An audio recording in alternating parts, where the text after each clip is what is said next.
Dan ek weet nie of die wifi maar 'n bietjie stadig is nie, maar dis nie wat belangrik is. Wat belangrik is there's the presence of God in this place.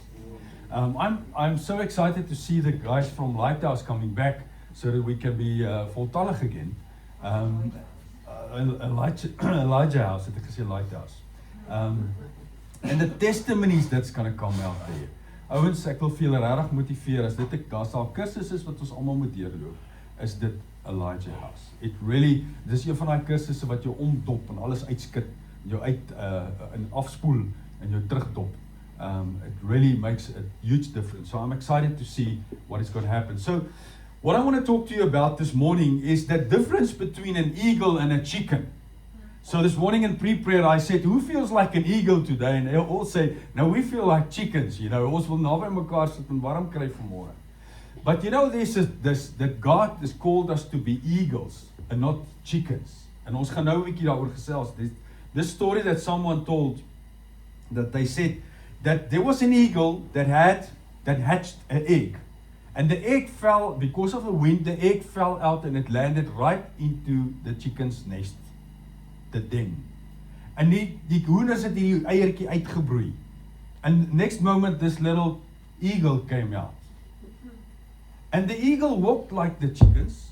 He ate like the chickens. Is my klank nou weer af?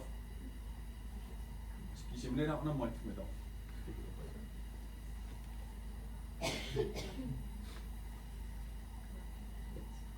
Is af. Okay. Alright, ek sal maar hard praat vanmôre. Partykeer kom die vyand en hy wil net kom steel, maar ons gaan dit nie toelaat nie. God is good. So partykeer lewe ons as wat veronderstel is om eagles te wees, as kinders van God. Partykeer lewe ons as chickens. Partykeer sit ons aan die nes en ons pik. Maak bietjie so. Daar's hy. Partykeer pik ons is chickens, maar God het ons geroep om eagles te wees. So this little eagle was in between the chickens, and he lived there and he ate like them and he looked like them. But one day an eagle came flying past. And he was looking at this eagle and he said to his friends, I want to be like that. That is where I think I need to be. And the chickens next to him said, no man, you can't go there. Jy sal jou vrek val. Ons chickens hoort nie daar nie. And many times in our lives as children of God, we lend our ears to the people around us to tell us who we are. And I want to tell you today that you as children of God belongs with the eagles. You belong in the air with the eagles. So Isaiah 40 verse 31, gaan hierdie kontrapsie werk, ja? Okay, Isaiah 40 verse 31 says, those who wait on the Lord, everyone says wait. Wait. Those who wait on the Lord shall renew their strength. They shall mount up with wings like eagles. They shall run and not be weary. They shall walk and not faint. And then Isaiah 64 verse 4 says, since ancient times, no one has heard, has perceived, no eye has seen any God besides you, who acts on behalf of those who wait on him. Ouens, dis verskriklik belangrik dat ek en jy moet verstaan. Hoe lyk dit om op God te wag? There's seasons in your life that you sometimes go through that it doesn't make sense. Sometimes in life, I know how it is. For many, many, many years, sometimes you wait, and you wait on the promises of God, and you wait, and you wait. Maar wat hierdie woord beteken in Hebreëus, beteken, dis 'n werkwoord. This wait word that they used here is a proverb. Dis 'n werkwoord. Dit is veronderstel is 'n verb. Dit is nie 'n passiewe wait soos wat ons wait ken nie. Ek weet almal van ons moet partykeer munisipaliteit toe gaan. Daar kan jy wag. Is ek reg? And there you have nothing to do but except to wait. But the wait the Bible uses here is a verb. Dis 'n werkwoord. En dis eintlik vir my so mooi that it says in the Hebrew it means spiritual posture of expectance. Isn't that beautiful? To have a spiritual posture of waiting on God. Do you know that the prodigal son's dad had a spiritual posture of waiting? You know that when the Bible says that the son came walking and he immediately saw the sun. And he ran after him. So ergens daar op die rak het hy 'n ring gehad en hy het 'n rope gehad vir sy seun. Waar daar gestaan het en gewag het vir hom. En daar was 'n kalf wat reg was om geslag te word. So he had this posture when he saw the son to run to the son, to give him a ring, to give him this rope around his waist, and to say that you are my son, ons gaan hierdie kalf vir jou slag. So when we wait on God, God wants us to have a posture of expectance. Weet julle dat Jesus kom baie vinnig? Weet julle dat dit nie meer, dat ons in die laaste dae lewe, ouens? That the things that we see that is happening, what the Bible talks about, that is going to happen in the last days, that is the stuff that we are seeing around us. Ons is deel van die geskiedenis van die wêreld wat God gaan sien. As ons dit nie sien, gaan ons kinders homself sien kom. Alles dui daarop, al die tekens is daar. So therefore we have to have a posture of waiting on God for what He's going to do. I believe that in this last season that we are living in on earth, that God is going to do amazing stuff. So waiting is an active obedience. So there's two guys in the Bible that I want to talk about that had to wait. That had to wait for God's promises. Wie van julle het 'n promise van God gekry wat nog nie waar gekom het nie? Okay, is al so 4 van julle. Die res van julle kan maar huis toe gaan. Every one of us has got a promise of God. And not all his promises come into fulfilling. Daar's baie keer 'n ding wat God vir jou sê, that God says to you, this will happen. This is what you were created to do. This is what my plans are for you. And then there's a season of waiting and waiting and waiting and waiting. En weet julle dat om te wag maak 'n mens baie keer moedeloos. Om te sit dat jy voel useless. Jy voel baie keer net God forgot about me. That this is not going to take place anymore. Gaan dit regtig nog gebeur?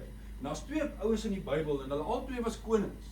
They were both anointed as kings. They were both charismatic leaders. They both had this amazing possibility in their lives to create an empire. But one was a chicken, one was an eagle. Wil iemand raai van wie praat ek? Julle jong mense. Albei was konings. Both of them were kings. Both of them were called. Both of them were charismatic, ja? David, Saul, yes, right. So, the first guy was a chicken. King Saul. Nou weet julle chickens is snaakse goede. Ons het 'n paar chickens daar waar ons bly, nee. And when it's time to feed those chickens, hulle sal daai bord uit jou hand uitspring. Hulle is baie ongeduldig. Chickens is snaakse. When chickens get bored, they start eating each other. Het julle geweet? They start pecking and plucking at each other. Hulle sê as jy chickens in 'n hokkie los en dan they start craving flesh. That's why they will start killing it. They will start killing the weakest one in the den. Hulle is baie impatient. Chickens is gevaarlik. They attack the weakest. They stress easily. You know, this is what I read the other day, and I said, how to keep your chickens calm. Can you believe that there's an article that says that? Maar vir julle wat met hoenders boer, hier is vir jou. If your flock gets too noisy or stressed, en ek dink dis baie keer ons pastors het nodig om dit te hoor. While waiting, you can keep them relaxed, keep to their schedule. Chickens want the schedule. You know, you keep to your schedule. Distract them. Toss a healthy snack like mealworms and leafy greens to keep them busy. Nou kan jy baie keer soos die kerk nie. Then sit quietly. Just spend 15 minutes a day sitting calmly near your chickens. Help lower their anxiety and build trust. Oh my goodness. You know, there's some people that I need to spend weekly, I need to spend time with them just to keep them calm. So that they don't pluck each other's feathers. We were not called to be chickens. But King Saul was a chicken. You know, this guy, the Israelites prayed to God and they said, we want a king. It wasn't enough for them that God is their king, and they prayed and they said, we want a king. And God said, okay, he sent Samuel, he said, all right, because you requested a king, I will give you a king. And then he chose Saul. Now Saul, the Bible says he was quite taller than the other guys. He was a groot, sterk ou and he was very charismatic. He was a natural leader in the room. So Saul was actually a good pick by God. But one thing that Saul didn't have, he didn't have the character of God's heart. You know, is maklik om 'n leier te wees, maar is moeilik om God se hart te hê in 'n leier te wees. So what happened is Saul was anointed by Samuel as the prophet Samuel as the king. And then the first thing that he told him to do, he said, God sends you to go and kill the Amalekites. But kill everyone and everything. Maar weet jy wat, dat God wil geen sonde in jou lewe. God do not tolerate any bad thing in your life. He will not tolerate it. When there's sin in your life, God will not tolerate it. And that's what he said to Saul. He said, go and kill all the Amalekites. And I mean, that was the first thing that God told him to do. And then he went out and he sent his army and they killed the Amalekites and they kept the king of the Amalekites alive. And they kept all the best flock. Hulle het al die beste skape en beeste en goed vir hulle self gehou. So God was, you know, he hates it when we are not obedient. God kan dit nie aanvaar, kan dit nie haat dit as ons disobedient is in dit wat hy ons geroep het om te doen. So the second thing that God told him to do is in 1 Samuel 10 verse 8, werk jullie en Bian is ook af. Okay, julle my mag glo vandag. As jy jou Bybel het, dis baie bra. Ek dink is probably net Joe's wat moet sê by. Joe's het jou Bybel hier. Nee, die krag is af. Oh man, I thought the prophet Joe's will have his Bible here. Okay, maar julle moet my nou regtig glo vandag. So 1 Samuel 10 verse 8 says, this is Samuel talking to Saul now. So the first thing that he did, he buggered up. Okay? He didn't obey God. So the second thing that he told him, he said, go down to Gilgal ahead of me. I will join you there to sacrifice burnt offerings and peace offerings. You must wait. Almal sê wait. Ag kyk langs die ou en sê wait. Okay? And wait for 7 days until I arrive and give you further instructions. So what happened is that he was supposed to wait before he brings the sacrifice. And then the Philistines came. En dit was 'n groot army. Hulle sê daar was 6000 charioteers. Met ander woorde wat perde karre gery het. Many warriors. The Bible told, it says it was as many warriors as the grains of sand on the seashore.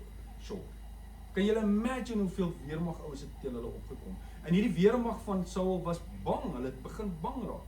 1 Samuel 13 it says here, Saul stayed at Gilgal and his men were trembling with fear. So the Bible says actually that they were hiding. Hulle het weggehardloop. Hulle het in bosse en in berge en in gate en in cisterns weg, in toilette weggekry. Can you imagine? This Saul stayed at Gilgal and his men was trembling with fear. Saul waited there 7 days for Samuel. You know, God sometimes is late, but is very slow, but he's never late.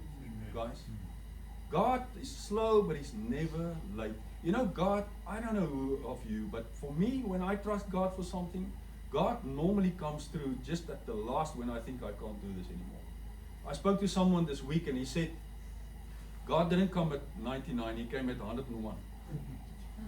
But he came. So then it says here that Saul realized that these troops were rapidly slipping away. So hy sê, troep het begin weghardloop. Die ou sê hy gaan toilet toe, kom hy net weer terug hier. They were hiding in assistance. So he demanded, bring me the burnt offering and peace offerings. And Saul sacrificed the burnt offering himself. Now guys, God is very clear that it was only supposed to be the priest that brings the offering to God. Not the king. The priest, not the king. And God said it to him, and he knows it in the law, and then he said it to him through Samuel, and he didn't obey God. Verse 13, how foolish, this is Samuel speaking. You have kept the command the Lord your God have gave you. You have not kept the command the Lord your God have gave you. Had you kept it, the Lord would have established your kingdom over Israel forever. But now your kingdom must end. The Lord has sought a man after his own heart. The Lord has already appointed him to be a leader of his people. Who is that? Who is the guy after God's heart? Because you have not kept the Lord's command. And then this one verse, en ek moet vir julle sê, ek sidder as ek hierdie versie lees. 1 Samuel 15:11 says, God says, I regret that I have made Saul king.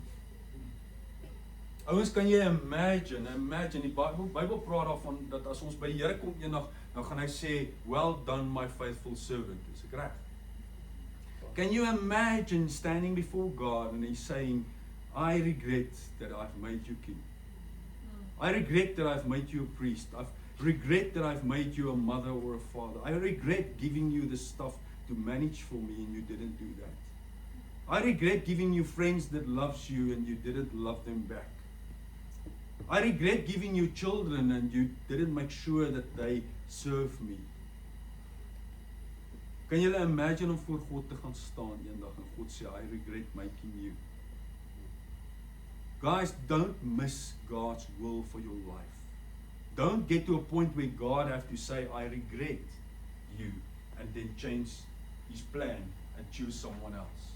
It's in your hands. You know, sometimes we as Christians are like chickens. Sometimes we pick hier in die hok en ons complain net. Guys, I want to tell you that as a Christian, en ek sal aanhou om hierdie vir julle te sê, is we are chosen to be a light. We are supposed to bring light in dark situations.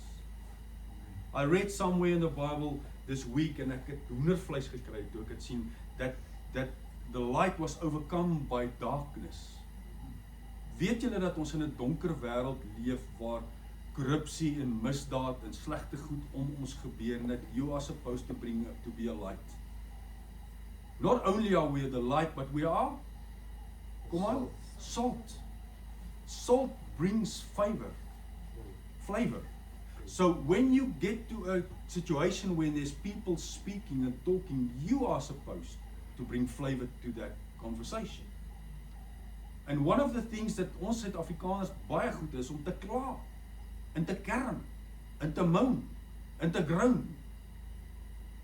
Ons is verskriklik lief om te kla oor die krag wat af is, oor die potholes, oor die misdaad, oor die regering. There's so many things around us. That's the darkness around us.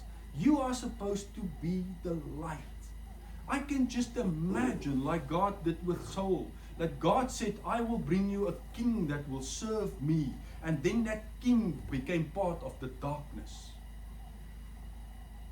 And then he chose an eagle, he chose David, and he said, I will choose another leader, and he will be a light, and he will bring flavor in a situation.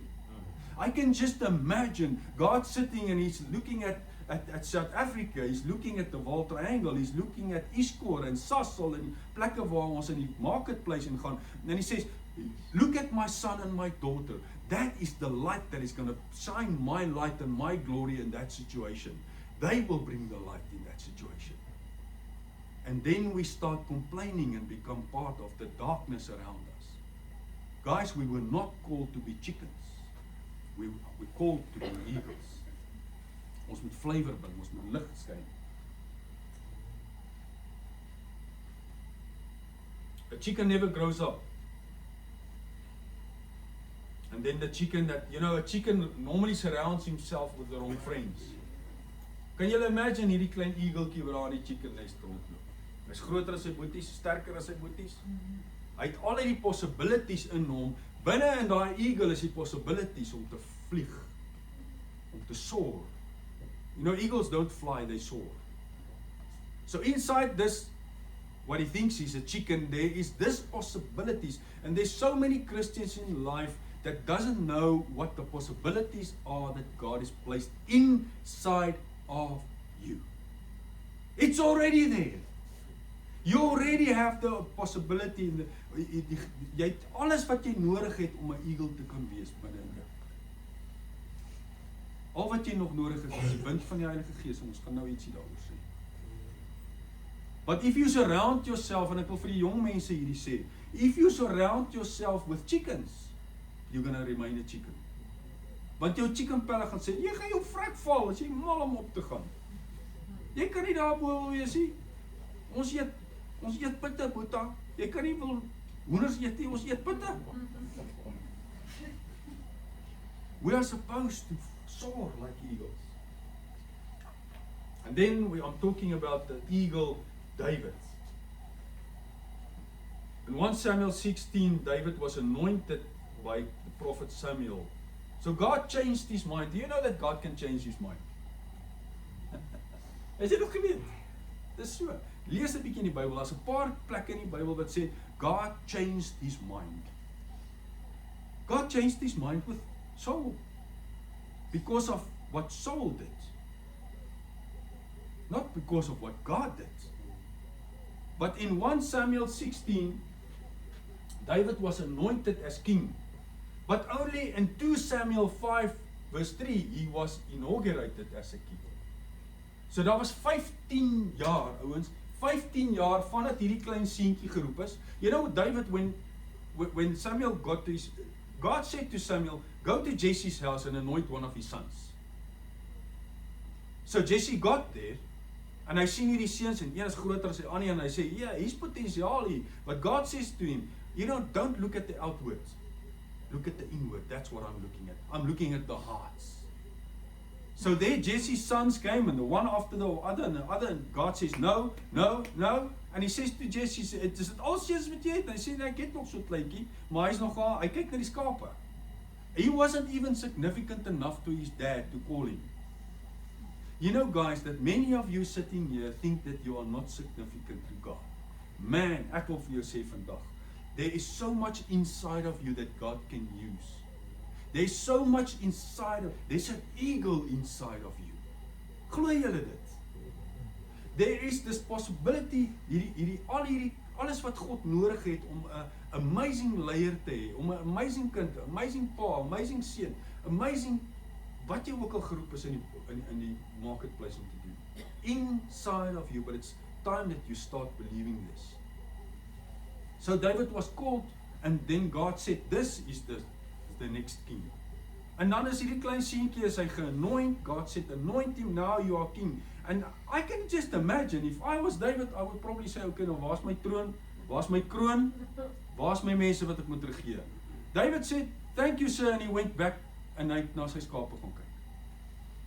Vir 15 jaar lank gaan kyk hy getrou na sy skape, en hy speel sy harp.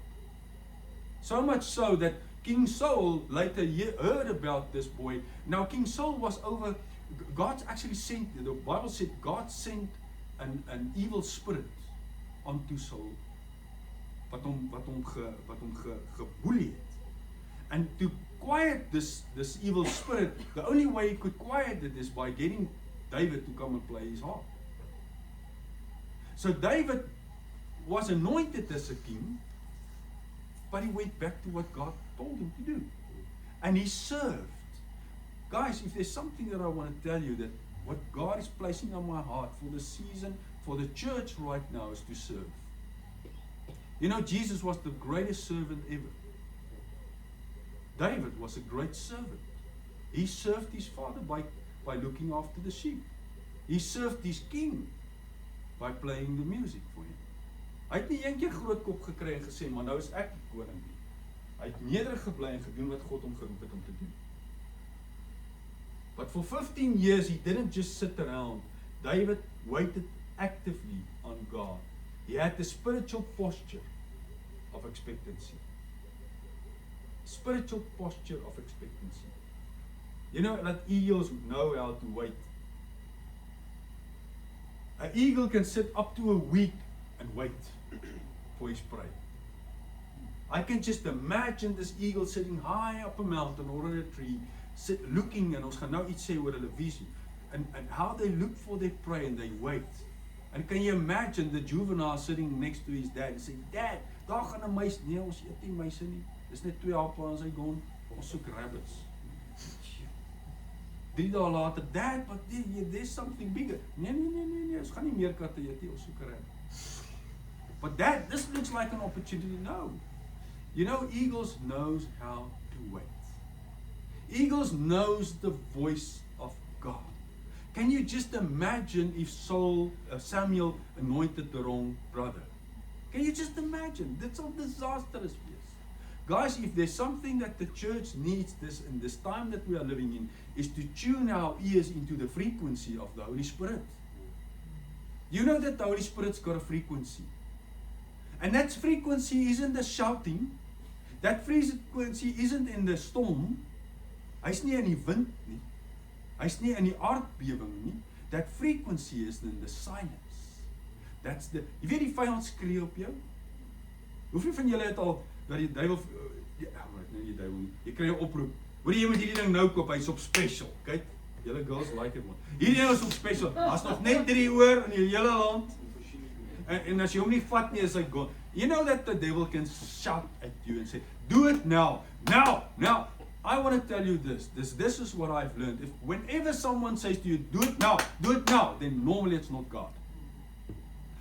You know how God speaks? God prompts you. God speaks right hier in jou oor en jou. Daar praat hy met jou. Daar draai hy die frekwensie aan en he speaks to you. He speaks from here. And that's what we need to listen to the voice of God when he speaks. David understood the power of waiting. Isaiah 40:31, as I said, those who wait on the Lord shall renew their strength. They shall mount up like wings of eagles. So for 15 years, he waited. And there's 4 characteristics of David in this time of waiting that I just quickly want to share with you guys. David had an eagle's vision. Nou, 'n eagle kan verskriklik goed sien. Hulle sien tot 20 keer beter as wat ons mense sien. You can spot a rabbit from 3.2 kilometers away. Dit beteken, if there's an eagle sitting on Lighthouse's roof, and there's a rabbit running by the Wall Mall in the parking area, you can spot that. Can you imagine? Hulle sê so that an eagle has got telephoto magnification. So that means that in his cornea has got the possibility to focus in die middel van sy oog, so hy kan die breë gedeelte sien, maar die middel van sy oog kan hy inzoom, soos wat ons met 'n kamera kan ons doen. Is dit nie amazing nie? They've got ultraviolet perception. Eagles are tetrachromic, meaning they see 4 colors instead of 3 that we see. Is it nie amazing nie? They can even perceive UV light, allowing them to spot urine trails of small prey on the ground. They've got panoramic view because their eyes are angled outward. They possess a massive 340 degrees of view. En ons mense het 180 grade. So guys, I want to tell you, you know the Bible, when the Bible compares us to eagles, God want to tell us something. God want to tell you that even your perspective of who you are, dat jou prentjie wat jy het van wat is ek in staat toe, God sê jy's tot baie meer in staat. Tot baie meer in staat as jy my vertrou. David's eagle vision caused him to trust in God's timing. Even after being anointed, he went back to shepherding, playing harp for Saul. No pride, no skipping the small stuff. Tweede ding, David trusted God's plan for his life. I think if there's one of the main top 5 things that I know in life is that God's plan for you is much bigger than yourself. You can just imagine me being a boy coming out of an orphanage. Daar was niks van my oor toe ek uit die skool het gekom het. Ek het niks van myself gedink nie. Ek het nie gedink ek kan enigiets doen. Ek kon nie eens voor 3 maatjies praat nie, want ek begin gevoel maar wow, this is too much for me. I mean, there was no way. If you would have told me that time that God will use me to talk to people about his greatness, ek sou gesê het, jy het jou kouse geroof. God's plans are so much bigger, and there's so many people that, one of my good friends, he's a pilot, he's flying internationally on a private jet, Jy weet daai private jets wat die ouens het, hy dier leer jets. Hy vlieg so in 'n reg hier.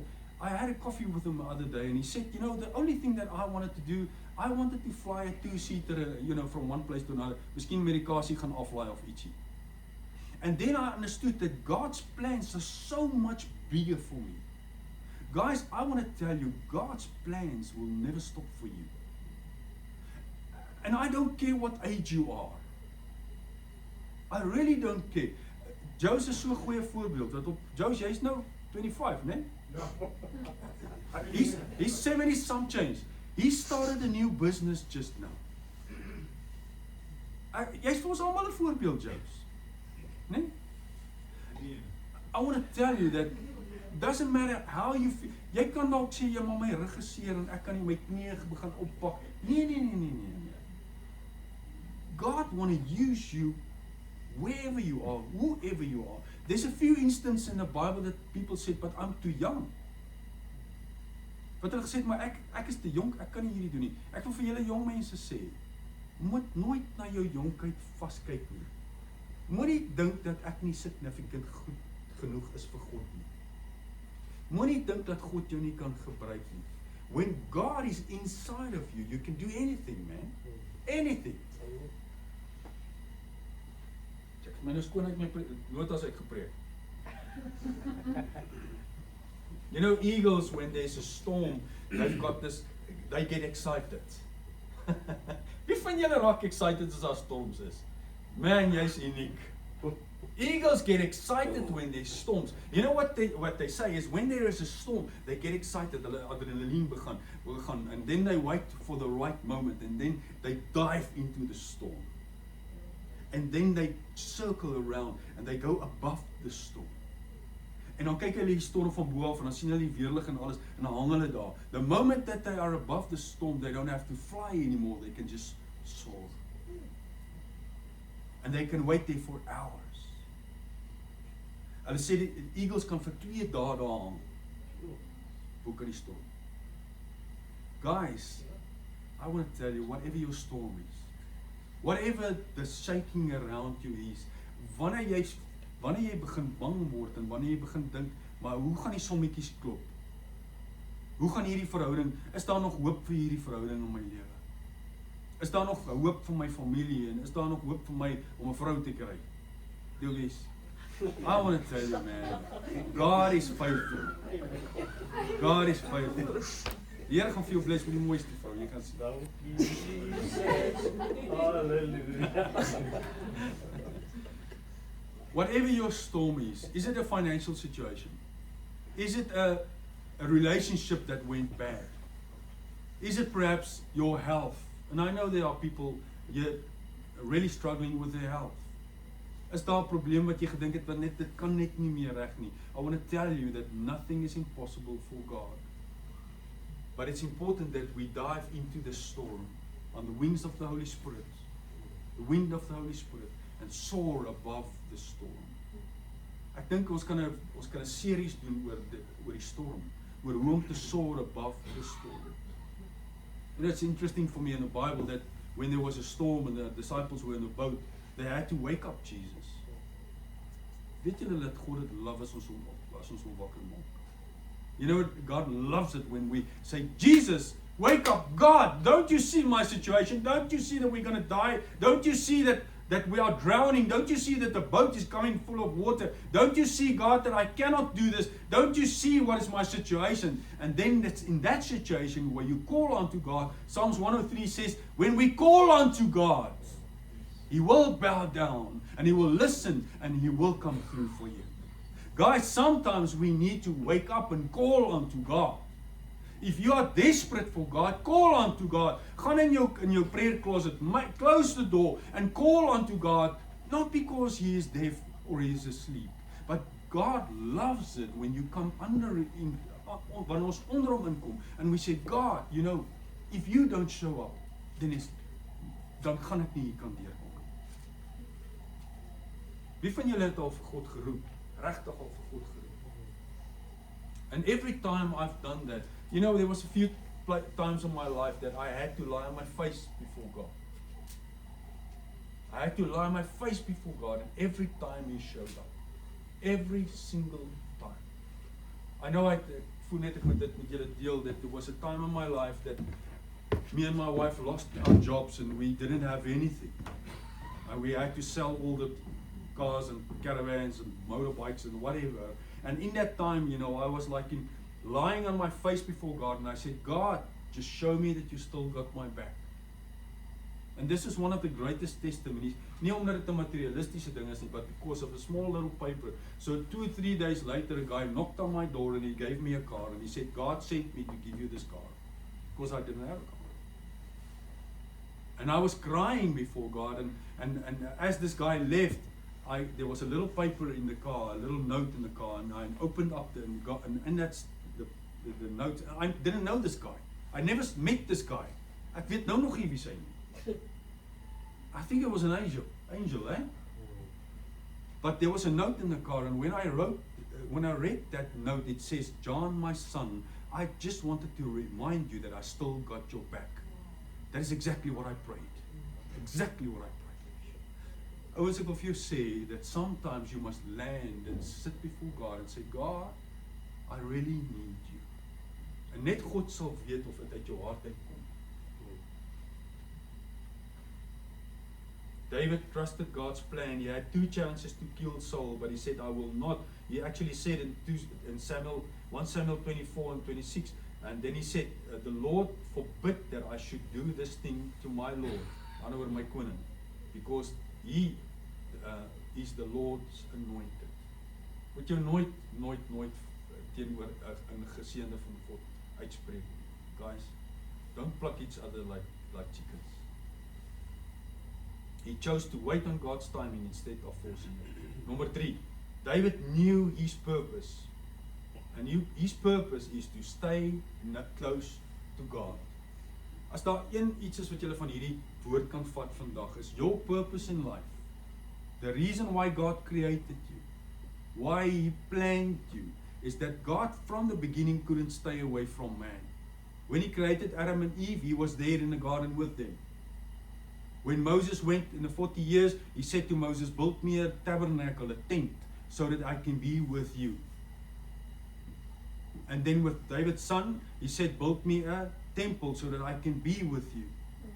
Up until the New Testament, then Jesus came, and Jesus was amongst us. And when Jesus left, He said, I'm sending you the Holy Spirit, so that I can be with you, so that you can invite Him into your hearts, so that He can be with you forever. So if there's something that God created you to be, is to be close to you. So if you ever wondered what your purpose is, your purpose is to be close to God, and David knew that. David het geweet, hy's miskien 'n koning, hy's gekies as 'n koning, hy's miskien 'n goeie leier, hy kan 'n vuishou slaan, maar hy het geweet dat I was created to be close to God and to remain close to God. Eagles knows their purpose. Eagles knows that they were created to fly. Weet julle wat sal eagles doen? Hulle sê eagles wanneer hulle nesse bou, dan bou hulle met doringtakke. En dan sal hulle die doringtakke met allerlei veertjies en sagte goedjies toemaak. En dan gewoonlik is hulle nesse baie hoog op 'n berg of dit is hoog in die bome. And then when the chicks comes, then they start plucking those feathers so that the little thorns will start pinching the chicks. And when the chicks grows up, you know, that some other time they must decide, or I'm going to frack on this in this nest, or I'm going to frack trying to fly. So sometimes that God does that with us as well. You know, He plucks the little feathers so that you can jump, so that you can trust Him, so that you can start that business, so that you can apply for that job, Jan. So that He can put you in a place where you have to fly on the wings of the wind of the Holy Spirit, and trusting in Him to do that. Eagle knows his purpose.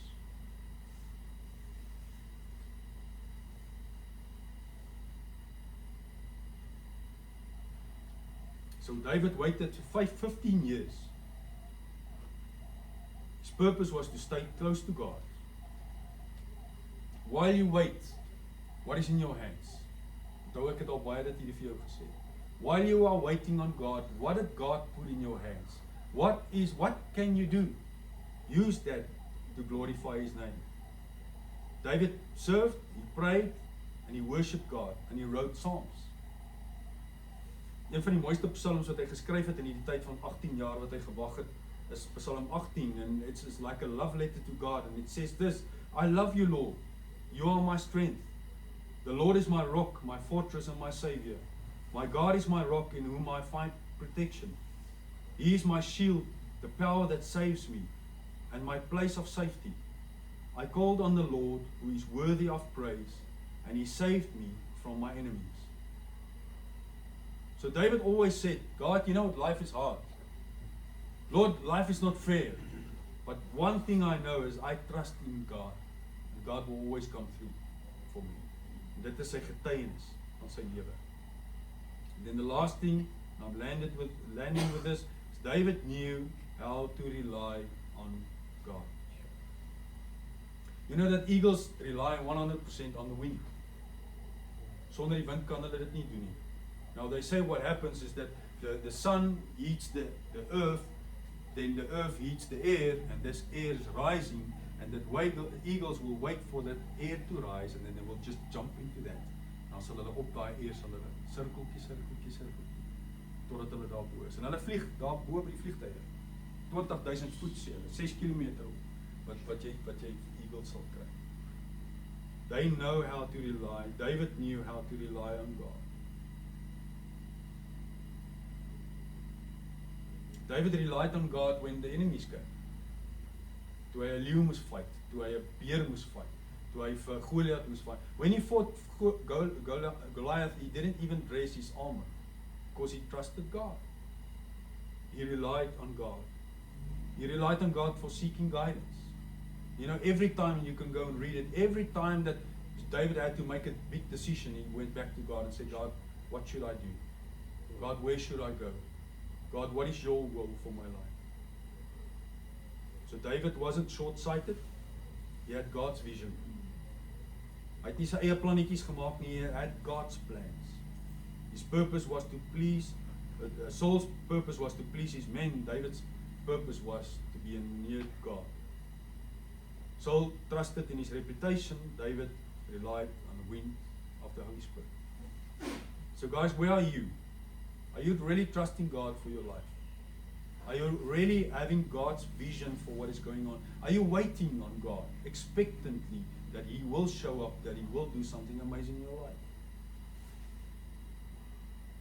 Ek glo my hart vandag wil die Here vir jou sê, wait on me, jy sal my krag ontdek en jy sal my krag kry. And my wind of my Holy Spirit will take you to places that you've never seen. Places that you didn't even know that you can go. This is my heart, my dream for you. Kom ons staan, bid ek vir ons. Lord, thank you this morning that we can know in our hearts that you chose us. You picked us, you handpicked us, Lord. Lord, your word says that when we were in our mother's womb, you chose us already. And therefore I know that you didn't call us to be chickens. You called us to be your light, to be your salt, to be eagles in this life. And Lord, this morning we want to stand as David does, and we want to say, God, we rely on you. Without you, we are nothing. Without your vision, Father, we will just be short-sighted. Without you, Father, we will forget easily what you've done in our lives. Lord, we know that it's tough in this world that we are walking around. And Lord, in this time you have handpicked us to live in a time like this. Here, u het geweet dat ek in die laaste dae moet lewe, en daarom het u my gehandpicked om in hierdie season, in hierdie tyd te lewe, sodat ek u naam kan verheerlik. Sodat ek u lig kan wees, sodat ek in 'n stikkende wêreld vir 'n stikkende mense om my, Here, in 'n stikkende politieke milieu, Here, kan sê, man, we can trust in God. He will not turn his back to us. Yes. We have hope. Lord, I pray that through your Spirit we will start flying, and that we will start soaring above the storm. I pray, Father, that in this time that we will lean into the Spirit of God, and that we will soar on your wind, sodat ons probleme en ons challenges en wat om ons gebeur van bo af kan sien, Here, van u perspektief af, en nie van onsself nie. God, as David said, is we want to confess that we are reliant on you, Lord. Lord, if you don't come through for us, then nothing will happen. Nothing good will happen. But we this morning want to declare, Here, U woord sê, geseënd is hulle wat hulle afhanklikheid van God bely. And this morning, Father, we want to say that we are so dependent on you, God. So dependent. Father, I want to pray for everyone that sits in a situation that they need to jump. In a situation that they just feel prompted by the Spirit to say, do this. This is the next step. Lord, although it might feel impossible, I pray, Father, that we will do that and that this will be a testimony of the greatness of God. Lord, I just know in my own life how many times I had to jump. And Lord, therefore it's the best place I know that we can be is in your hands. I pray for everyone that sits here that's got a challenge, Father. The storm, Here, is dalk so groot, Here, dat hulle net voel, hierdie is onmoontlik. God, we know that you specializes in the impossible. You are a specialist in miracles. And Lord, in this time, in this age that we are living in, I know and I believe that we will see more miracles. That we will see more the hand of God moving in people's life. And therefore, Father, we just want this morning to dive onto this wind of the Holy Spirit and say, God, catch us. I would rather jump and die than sitting in the nest and not trying to jump. Dankie vir u liefde en dankie vir u seën. Dankie vir u genade. We pray, Father, for the electricity that you will repair it, Father. I pray for those that are working on it as well. Ek bid vir hulle wat afhanklik is van elektrisiteit, Here, om te eet en om te bad en om te lewe selfs. Ek weet daar's mense wat dit nodig het. And therefore I pray that you will fix this, Lord. We trust in you. Thank you for your word. Thank you for your heart. In Jesus' wonderful name. Amen. Baie dankie julle. Julle moet geseën wees, het ons koffie.